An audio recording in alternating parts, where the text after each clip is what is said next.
staff, Chief of Police, and Jason, our Finance Officer. And we want to welcome Deputy Grand Chief Mike Matawabit.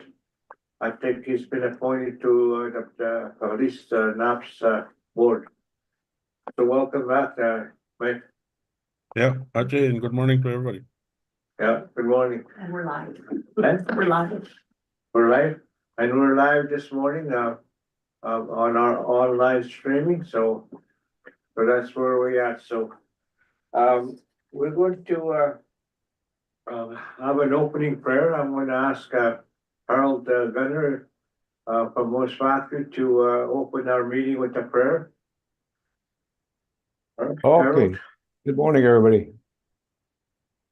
Okay, Lord, Creator, we thank you for the day you've given us here, and we ask you to be with us as we have discussion this morning and lead us and direct us and have your hand upon us, Lord. We pray for each community, Lord, this morning, the land territory, that you have your hand upon them. I know there are a lot of people have lost loved ones in the past while, and continue to be with them and have your hand upon them, Lord, and be with us this day here. In the Lord's name we pray. Amen. First, have any wish, Harold, for the opening prayer? So, our meeting for today, the agenda, the proposed agenda is the review and approval of the draft agenda. And also, we're going to have a NAPS HR policy approval. Terry Armstrong, our Chief of Police, is going to present that. And then we have committee appointments to be made, Finance Committee, Policy Committee, and the Ontario Provincial Arbitration and Adjudication Commission. And then we're going to go into have a motion to go into camera. We'll be talking about internal board matters and also the ISN report review. Partners LLP will be presenting that, and then we'll have a motion to come out of camera. And then we'll determine the next NAPS board meeting and closing prayer at noon. So that's the order of the agenda. So if there's any questions or additions by the board, or any amendments that need to be made to the agenda, this is where we do that. So, but I need an approval for the agenda also. Stan here, I'll move that we adopt agenda as presented. Okay. All right. Harold Stan, will second. Harold will second. And Harold will second it? Harold? Yeah. Yes. And Harold will second. So is everybody in agreement on the board? Aye. Aye. Aye. Okay. Well, the motion to adopt the agenda has been made, so we're going to go to the NAPS first order of business, NAPS 2025-26 budget approval, and it should be in your package. We'll put up on the screen. It'll be put up on the screen. Go ahead, Is he put it up there already? Chief of Police, Jason, Oh, or whoever's doing it. Jason, do you want me to put it up? If you can, it doesn't matter. If everyone has a copy of it, they can follow along. I have a copy in front of me, so we go off of. Just to start out with this presentation of the budget, I just want to say that this has already been approved by the Minister of the Solicitor General as part of our CSPA opt-in agreement. So this is the money that we are getting this year, and this has been presented to the ministry, and they've approved it. So, we'll be looking at the second column, the budget 25-26 column. So under the revenue, we will be getting $181,725,954 for the year. And that is just under the new CSPA funding.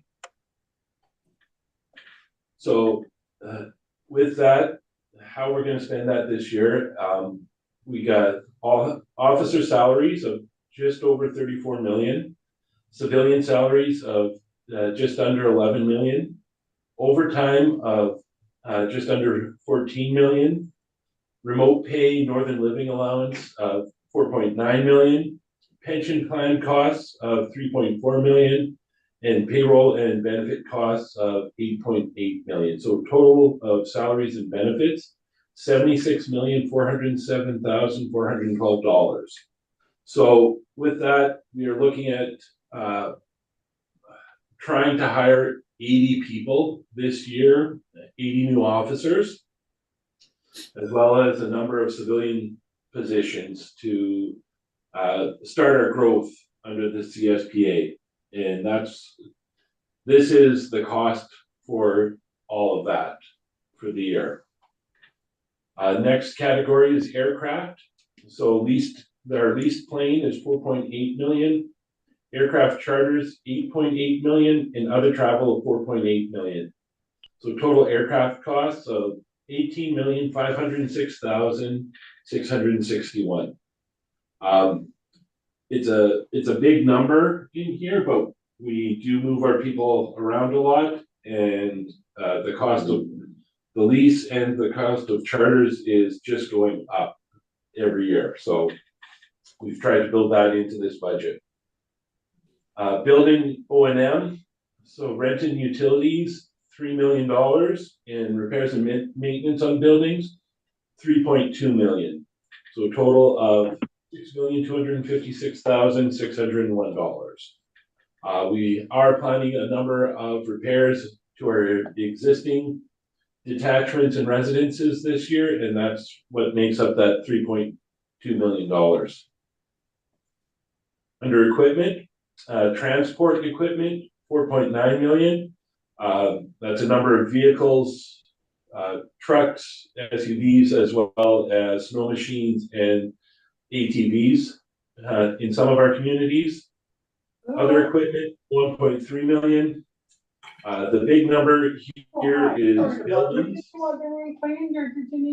Yeah, toilet paper for sure. Okay. Yeah, maybe. So the big number here, buildings, $63 million. We're looking at completely redoing our Northwest regional office in Sioux Lookout, as well as our Northeast regional office right now in Cochrane, but potentially moving to Timmins. So that's where this comes in, as well as some temporary residences in a number of our communities. Firearms, 62,000. Vehicle operating costs, 1.2 million. Other vehicle costs, 865,000, and other equipment costs of 638,000. So total of $72,226,898. Insurance premiums for the year, 926,438. Training, officer training is 954,000. Recruitment training, 153,000. On the next page, so that's total of 1.1 million. And then other operating costs, operational supplies, $1 million. Office supplies, 423,000. Communications and freight, 1 million. Legal audit consultant fees, 762,000. Recruitment and community events, 621,000. A radio project, 2 million, and computer services of 366,000. So a total there of $6,293,743. So our total expenditures do match our total revenue of $181,725,954. And we do have some other programs that are not included in the operations, such as our survivor support, our social workers of $1 million, our intelligence officer of 147,000, our cadet program 527,000, and our drug enforcement 18 officers of 4.3 million. So we have another extra $6 million coming in from those special projects as well. So that is our budget for the upcoming year, starting April 1st, 2025. Does anyone have any questions about the budget that I can answer?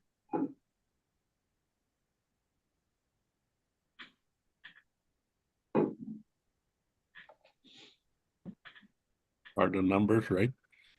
The numbers are right. I was muted. I was muted. I never heard those kind of numbers. No, Yeah. Could you- This is all new and wonderful for all of us. This is exciting times for the growth of our service. Any more comments? We're trying to get the volume out of this machine here.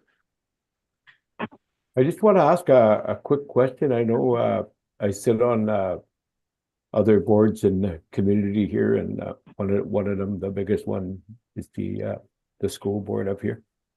And one of the things we have that they do mention whenever they do a budget presentation is a line of credit. Does the Shinnecock Police Services have a line of credit? We do have one for $500,000.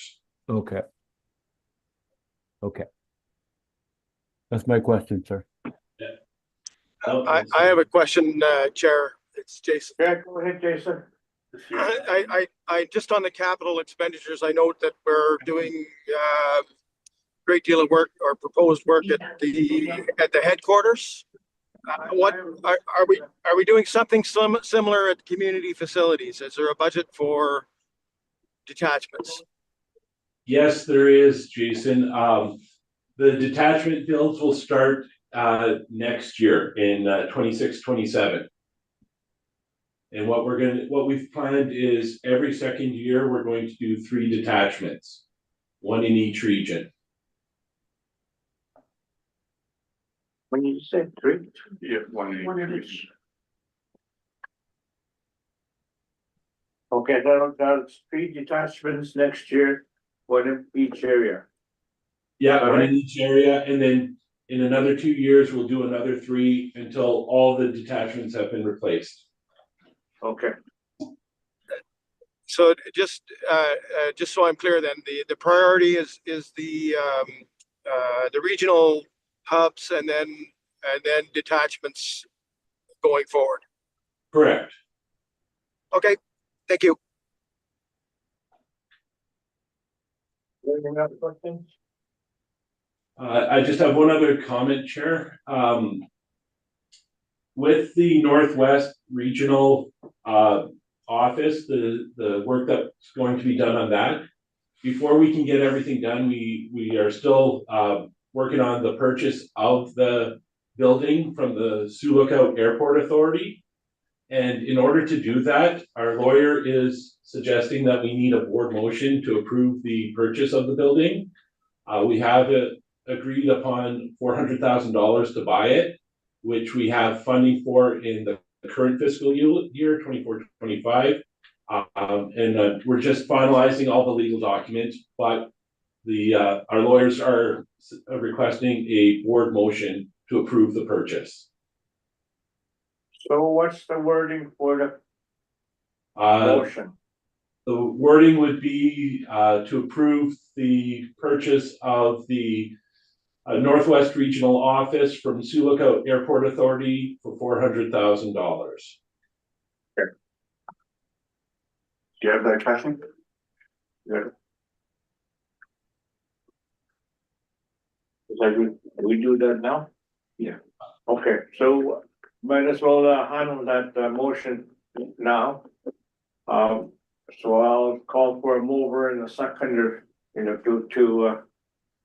if Kathleen can read it back to what Jason said. Just to approve the purchase of the Northwest Regional Office from the Sioux Lookout Airport Authority for $400,000. Okay, so I need a mover. Harold will move, Frank. Okay, Harold is moving that. Seconder,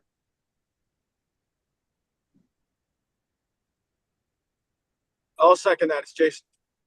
Okay, Jason seconds that. Everybody in favor? Stan and Betty? Yep, I see your hand. Yep. Betty, are you okay with that? Yeah, I'm okay, stand here. Okay, and Betty? Can you hear me? Can you hear me? Yep, yep. Yes, yes, I'm in agreement. Okay, good. Then the motion is passed. So when does that, when does that proceed, Jason? So that will proceed within 2 weeks after signing the legal documents and having everything approved on their end. Okay. So I've got a draft of the agreement right now. I just have to review it and get it back to the lawyers with if there's any changes. If not, then we'll just get it all signed and sent off to the airport authority, so we can move forward with it, and we'll close within 2 weeks. So before the end of March, we'll have it done. Okay. All right, I got a question, it's in regard to the leased aircraft. We Yeah. have two now, we have two leased aircraft for now, right? No, we have One? one leased aircraft and then a commitment for a guaranteed second aircraft as a charter. So it's not leased, but if we need two aircrafts in the same day, they will give us one under a charter agreement. Oh, I see, okay. Is that sufficient for our operations for now? For now, it won't be going forward. Yeah, okay. So we have plans to meet those needs as required, right? Yes, current lease ends in 2 more years.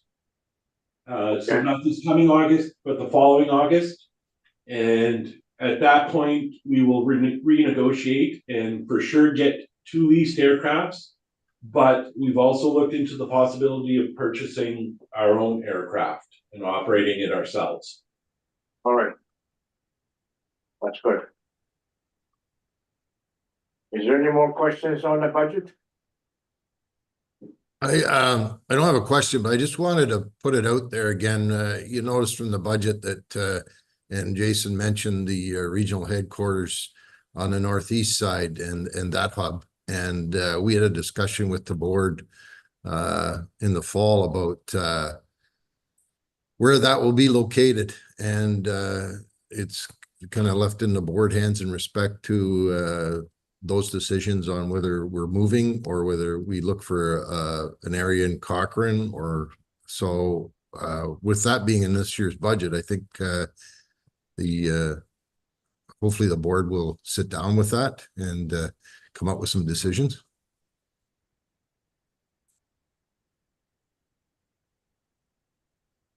All right. Jason here. I have a question or comment. Okay. Yeah, Terry, thanks for that. I guess if you're waiting for the board, there were 2 things that I think we need to determine. And what we've asked for is, I think you've presented, is the rationalization of the move from Cochrane to Timmins, so that communities are aware and that you know the move is anticipated by our constituents and not coming as a surprise. So I think we need to socialize that. But my understanding is that the determination of Timmins has been made based on logistics and the needs of the service. And if that's been decided, I'm okay to move forward with that decision. The second thing is, what I'd like to see is, what are you looking for? Square footage, like some sort of scope of work, so that communities that are interested in maybe providing a solution to NAPS have an opportunity to consider whether they can provide one. For example, Matachewan has a plot of land in Timmins that we would dearly like the opportunity to try and host a facility. That's why we bought the property in the first place, was exactly for opportunities like this. So all of that said, you know, I'd like to break it off into two chunks. If the decision has been made to move from Cochrane to Timmins, that's fine. And then secondly, to get me or get the those that are interested, some sort of a scope of work on what we're looking for in a regional office in Timmins so that we can try and source it for you. Thank you. Yeah, thank you. The probably that second piece of that's the easiest piece because we already have idea on both regional headquarters, northeast and northwest, on size and all that. So that'd probably be the easiest part. The other piece was anytime that NAPS has moved, like headquarters or even moved from Sioux Lookout way back, it was based on a board decision. So that's what kind of what we're looking for here is whether the board thinks that a move to a hub in Timmins would be best suited for the police service, or do we leave it in Cochrane? So because it does also involve the displacement of people, whoever's presently living in Cochrane, they may decide to continue living in Cochrane or move or leave the service if the service moves. Mr. Chairman, I have a comment. Okay, go ahead. In regards to what Jason is talking about, do we have a policy now in place regarding procurement? Because more opportunities will arise for our First Nations to invest in some form, fashion in terms of moving forward with the police service. I was just wondering if we have a policy on procurement to make sure that an opportunity arises in any region that First Nations are aware of it, because a lot of First Nations are into business development, business opportunities, business investments these days. I think we should make sure that First Nations are aware of those economic opportunities, spin-offs, and the police service. So we are currently working on developing revamping all of our policies.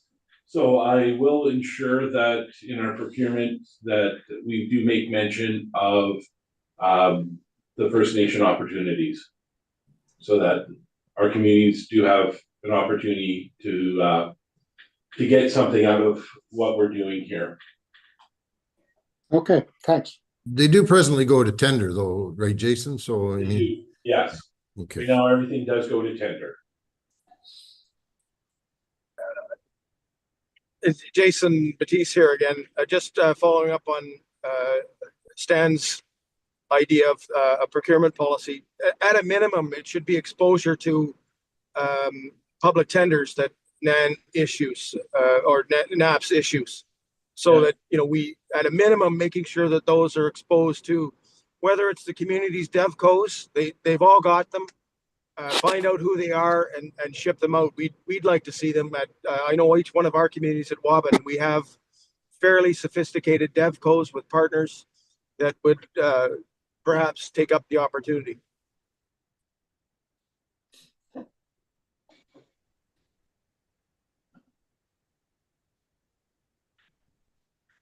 All right. All right. Taking note of that right now. Okay. So, is there any more comments? I think we'll follow up on those items that Jason has raised in relation to the airport in Timmins or Cochrane. We need to do a lot of work in relation to doing the studies to for any circumstance we might face in this building, and also to ensure we have full consideration of First Nations procurement to take advantage of opportunity that's available here. So I think we will follow through on those commitments that have been made here today. All right, so if there's not any more questions on the budget, we can move on to the next item. Motion. A motion. Oh, for the budget. So, okay, we need to approve the budget as presented. Need a mover. I don't think there's any changes, but we will require a mover and a seconder to move the budget as presented.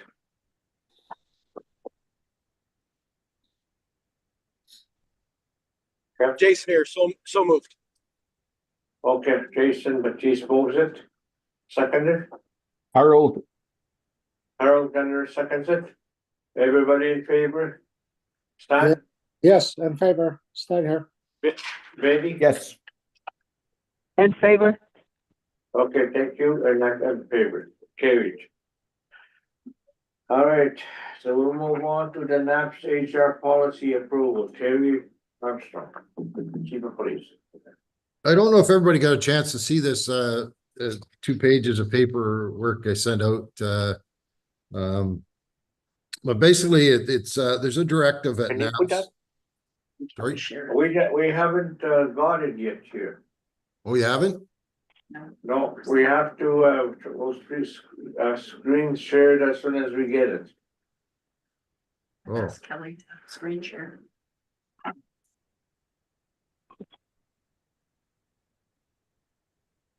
Is Kelly gonna put it on the screen? I don't have it. I can get it real quick. I did email it. Oh, to me? Okay, let me check my Yeah, email. just a second. Come see me.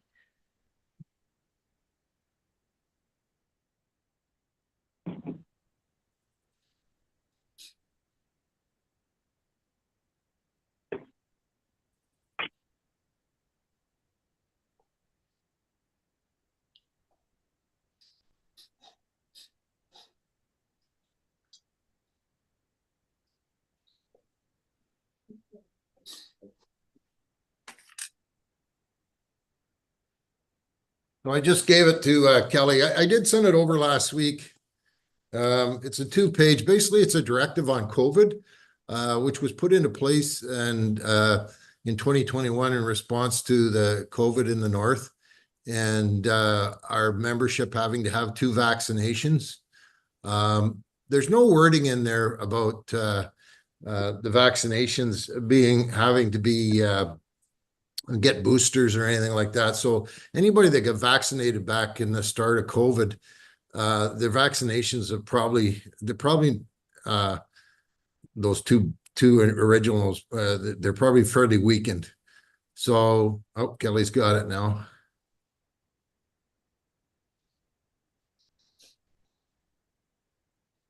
Yes, they're probably all worn off now.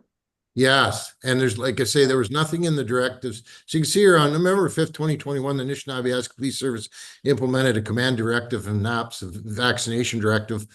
Gives you the sections. The purpose of the directive was to mandate all NAPS uniform, civilian, full-time, part-time, casual employees and contractors to be fully vaccinated by 2 doses of COVID-19 vaccination. This included all new hires to the service. The vaccination directive was key in assuring the health and safety of our employees in the remote community NAPS serve as a means to stop the spread of COVID-19, reduce severity of illnesses, support provincial and federal vaccine mandates, and help reduce operational restrictions. The current situation at the time of November 5th, 2021, directive implementation, COVID-19, a little bit too fast there. Oh, there was a global pandemic. Lockdowns were in effect. Vaccinations were underway and spread of COVID-19 was impacting everyday life. Currently, COVID-19 has transitioned into an endemic phase similar to a flu with less severe high impacts on population. Hospitalization and severe illnesses have significantly declined due to the natural immunity and updated treatments, including effective antiviral treatments and post-infection therapies. Many industries, including some healthcare and government organizations, have relaxed vaccine mandates, and government recommendations have shifted toward voluntary vaccination rather than mandates.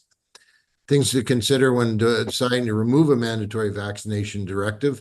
The vaccine mandate requires only initial COVID-19 vaccinations, 2 doses, but does not mandate boosters for workplace safety, presents several inconsistencies and challenges, including warning immunity and changing variants. The effectiveness of the original 2 doses series declines over time, particularly against new variants. A person who has been vaccinated with 2 doses in 2021-22 may now have significantly lower immunity than someone who has recently been infected or received an updated booster, but only requiring the initial vaccine series at hiring but not mandating boosters, NAPS is not ensuring our workforce maintains adequate protection against the virus, undermining the original purpose of the mandate. Without a booster, employees vaccinated within 2 doses may lower immunity, and unvaccinated individuals recently recovered from the infection. After being vaccinated, individuals are much less likely to get sick if there's an exposure to COVID-19. However, an individual could still get infected and spread the virus. Inconsistency in risk management. If a goal of Vaccine Direct was to reduce workplace and community transmission by NAPS, only requiring an outdated vaccination, 2 doses, does not align with the latest public health recommendations. If you could go up, Kelly. Current guidance from Public Health Canada emphasizes boosters primarily for high-risk individuals rather than entire workforce, signaling that a blanket vaccination requirement may no longer be necessary. Legal and ethical challenges. Employers who mandate vaccines for new hires but not require boosters may face challenges for inconsistency in workplace and health and safety policies. Maintaining a higher restriction that requires 2 doses COVID-19 vaccination while not ensuring continued protection creates an artificial barrier to employment. Ethical concerns may arise when employees mandate a medical intervention that is no longer deemed essential to public health authorities. Vaccination is a personal medical decision. Enforcing compliance could be viewed now as an overreach. Based on the above, we request the board support removing the command directive of NAPS COVID-19 vaccine directive until section NAPS will continue to advocate for health and safety and wellness of staff members. So the bottom line is that our original mandate of 2 vaccinations is kind of obsolete. Unless we invoke to have people, new hires come on, have two shots and do boosters, then it wears off them over a few years. So a lot of places, as it mentions in here, and the HR did this work, looked this up.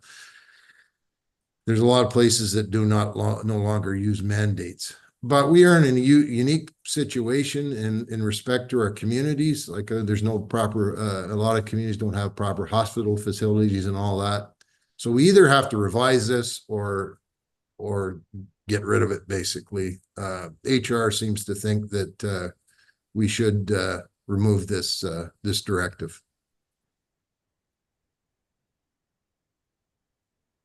What do you recommend? What do I recommend? Yeah. I would say, like I say, at this point, our present directive does not, it doesn't cover what it was designed to do anymore. It worked at the time during the pandemic, but it's an endemic now. And like I say, it's more like the flu. A lot of people, I know I didn't get any boosters. I know some people, I got 1 booster, so I'm probably way behind myself, but there's no requirement of us here to get boosters, only those 2 original doses. So we ran into this situation because we had people, new hires applying that don't have shots. So we either have to say, no, you still need to get the 2 shots, or we just need to remove it. Or you will need to remove it then. Would you need a motion for that to remove that? To remove the booster shots? I know some communities are still doing COVID testing. As little as last year, some were still doing COVID testing for people coming into the communities. I mean, the tests are still good, and if somebody has it, if they test positive, they can tell them to get out of there. But the thing is like it's in the industries now. It seems like you can't force people to get COVID vaccinations anymore. Chair, it's Jason here. We've done something similar at my shop. We've removed the COVID restrictions, based on community requirements. Nobody's locked down anymore.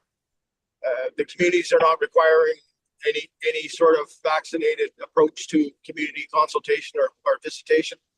And secondly, we're following public health guidance, government mandates, and those are all lifted. So we've removed our restrictions, and I suggest that I would move the idea that NAPS do the same. So I'll move that. Okay, moved by Jason Batiste to move that policy. I need a seconder. Harold, Harold seconds it. Everybody in favor? Stan, Yes, in favor, stand here. Betty? Yeah, in favor. Okay, and I'm in favor. Carried. Thank Is there you. anything is there anything else from your shop there, Chief of Police? Yeah, Kelly. No, that's good. Thank you. Oh, I thought Kelly had something she wanted to add. Oh, I apologize. Here we go. This is kind of, I wanted to ensure the members were aware of this. Back in 2006, the board passed a motion that the service would have an awards program. So we've developed a manual and adding 2 new awards, working with the First Nation Police Association and looking at other awards programs that have introduced Indigenous Outstanding Member. So there's a separate category specifically for that. You can see the criteria for that. And the ceremony itself has a lot of cultural components to it. So we're getting bigger, as they've stated many times today, and the awards program is also becoming a lot more work. And now we have an actual committee, an actual unit to do that. Adding some definition to the ceremony, being transparent with the Standing Awards Committee. It now consists of 1 association representative to lend to that transparency. And that's it. So I wanted to ensure that you were aware of that. As we understand how significant this corporate event is in fostering relationships and enhancing team dynamics, and it leaves a lasting impression on our employees. So, thank you. Okay, thank you. Is any comments or questions on that presentation? Is there a motion for that? No? Do you need a motion for that policy, or is that just internal? I really don't know, to be quite honest with you. I thought that a motion might ensure that we were safe in releasing it.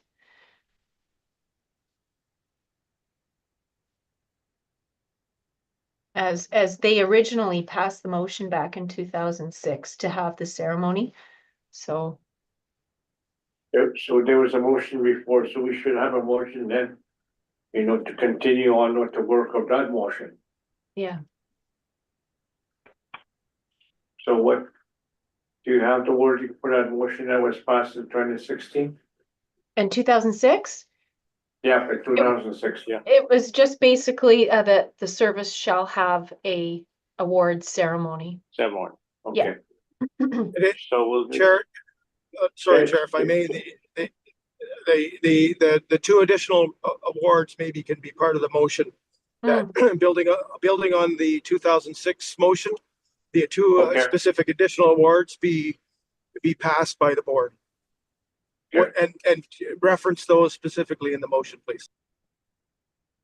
All right, so the motion will read that the award ceremony will continue and also provide an additional 2 awards, and then we name them. Could you say the name of those things, of those awards? Yes. Number 9, Indigenous Outstanding Member. Number 10, the FNPA Appreciation Award, the First Nation Police Association Award. Okay. Thank you. Got that, Patty? I'll get it from her. Yeah. So that, I'll need a mover and a second for that one, for that motion. Yeah, stand here, I'll move. Okay, moved by Stan, seconded. I'll second it. Okay, Betty seconds it. Everybody in favor, Jason? Aye. Aye. Okay. Harold? Yep. Heard you. And I'm second, and I Yes. in favor. Thank you. The motion is passed. So now, if that's concludes the business of the, no, we have a committee appointments to be made. And I'll give that to Fabian too. Thank you, Chair. So, everybody is pretty much aware of how we, do our appointments here. We know that we're, shy a couple of members, but, I think that just for the sake of moving on, the board should consider, filling these, assignments. Particularly in policy and finance, as, I need to, call a meeting with the finance committee shortly to, confirm the board budget for the upcoming year. So we're looking for policy, 2 members, 2 volunteers. Those can be anybody. Of course, the chair is the ex officio of all committees.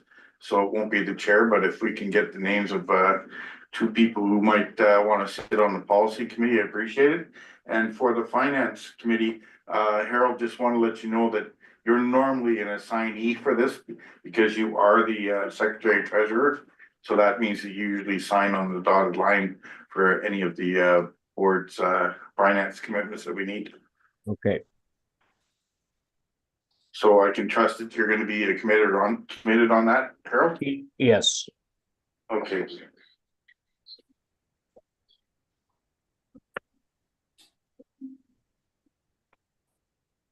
As far as the chief of police one, we could hold off on that, but I'd like to see about getting a second member assigned for the finance committee right now, and then we can also move on to the policy.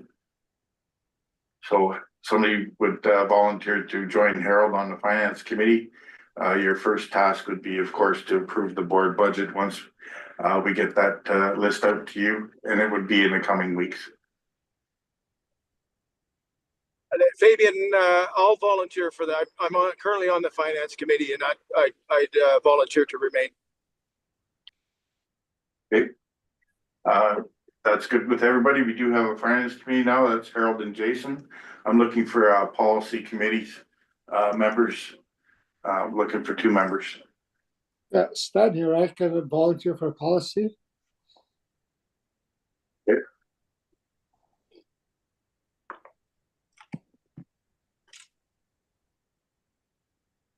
I think the current person who is the second under policy is Russell, no? Yeah, I think it was from. Yeah, but he's not here today, so we can't necessarily volunteer him. I nominate Russell.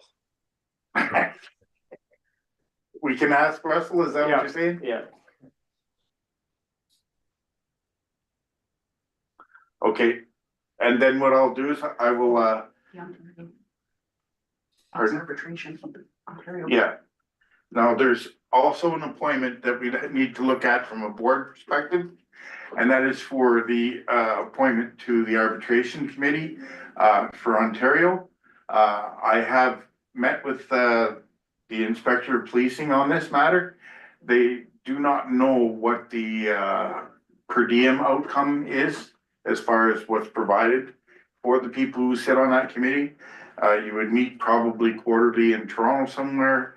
It's to oversee the appointment of people who are going to be adjudicating cases, where the scenario would be that perhaps their SIU or somebody has had a case up in the north, and they have several contractors who are there to assist or look at, adjudicate that whatever's going on there. And the member would be amongst a committee that would select who would be appointed to oversee that.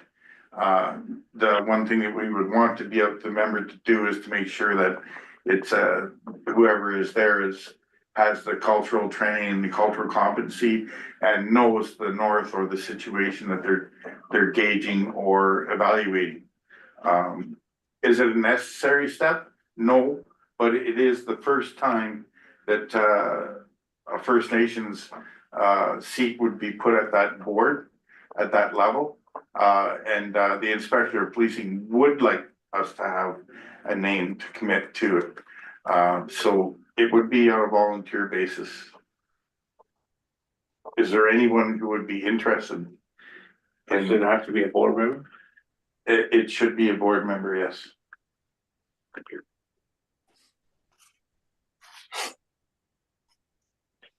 And it doesn't have to be done today, but it's something we have to consider.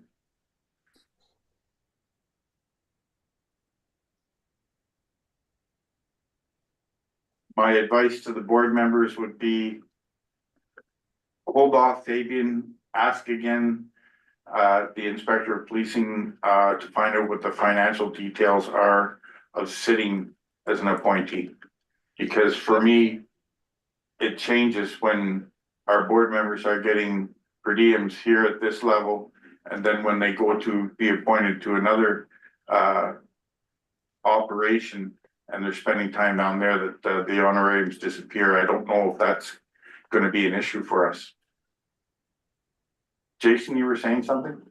Yeah, no, Fabian, I was just hoping that you could maybe get us, if the board doesn't have a volunteer at this point, job description. You went through it fairly quickly there, but I'd like to know more about it, just in terms of time commitments and responsibilities. If there's something that that committee has in terms of reference or committee roles. Thanks. Yeah, unfortunately, Jason, it has been very vague. The new person who's looking after that, Jeff, met with us last week, and he is new at the position as well. So a lot of the questions that we asked of him last week, he had to take back to Toronto to search the right thing, because he's one of those. He is a First Nation member and he's kind of on our side, so he's asking questions of the inspector of policing in our favor, if you will. So like the concerns that the board may have about volunteering and not getting the honorariums for volunteering and who pays the travel. I'm assuming that it is Ontario, but again, is it Ontario situation where you get your travel 2 months after you applied for it? It can be funny that way, in terms of how the remuneration is done. They operate on a little bit of a different channel, if you will, and I'd like to clear that up a little bit more. So what I'm proposing is to table that piece for the next meeting. So, if everybody's in agreement to table this issue to the next meeting, then we will do that. That would be for the appointment of the arbitration. Okay? Yeah, I Is agree with that everybody- recommendation. Okay, thank you. That takes care of the committee appointments, Chair. All right, thank you. The next one is the motion to go in camera. I need a motion to go in camera. Mover and a second.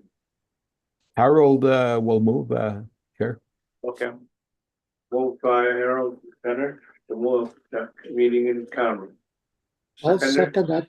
I'll second that. Stan here. And Stan Beardy seconds the motion. All in agreement? Jason? Aye. Okay, ready? Yeah, aye.